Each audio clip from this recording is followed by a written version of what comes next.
Welcome to day 2 on the practice of humility as we discover 10 practices in this Lenten season that will help us build our faith even in times of really difficult parts of our journey.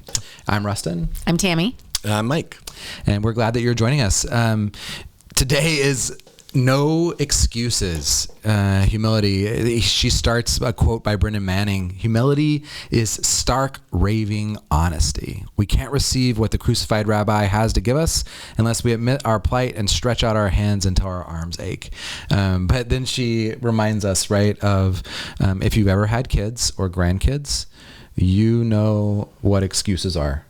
Absolutely. Yeah. I live in the world of excuses Me too. with our kids that don't want to do help with chores sometimes. And, Elias is the greatest at this, of course.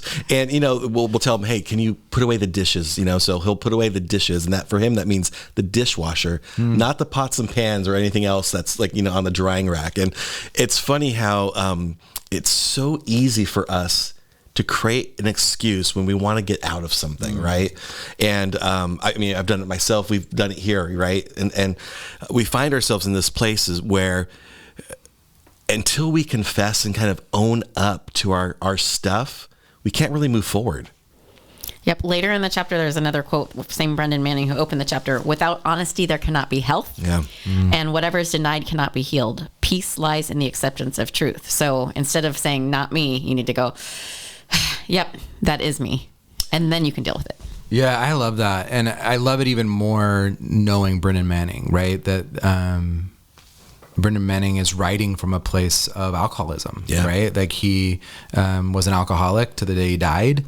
And even in the latter part of his life, fell back into that space of alcoholism. Yes, he did. But had this like deep vulnerability that, when you met Brennan, what you felt exude from him was humility, that he knew because of the space that he had been in, right? That the excuses don't work and they don't transform you, right? You're not living into your full potential. You're not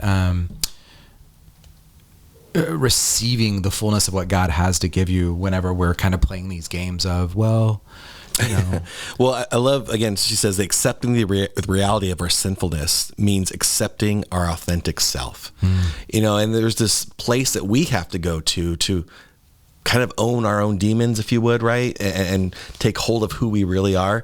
It's what humility really is for me, I think, right? Owning who I am, where I'm broken, and then allowing God to play a role in that change and realizing that there's things that I cannot fix. Yeah, she uses the example of Peter and says that grace can only reach for those who know they need it. Yeah. I know I need it. When I think that, I love that too, because you have that last kind of story with Peter and Jesus where they're walking on the beach and Jesus is like, hey, Peter, do you love me? Yeah. And he keeps pushing it until Peter gets frustrated and there's this kind of realization, okay, no more excuses, God, no more excuses, Jesus. I'm on this journey with you without making any more excuses in my journey. And then you see kind of the trajectory of his life when he chose to let go of the excuses that he had offered before. So it's really, really beautiful. And I think is a really powerful way to enter us into what does it look like to practice humility. And so the 5-minute faith builder for this week is trust that Jesus doesn't want to berate you, that Jesus is building us. And we don't need to waste any more time hiding behind excuses or blame, but instead draw near. So let's take a few minutes to write down regrets. Any regrets that you might have, write them down, share them to Jesus, and allow that to be an offering to him today.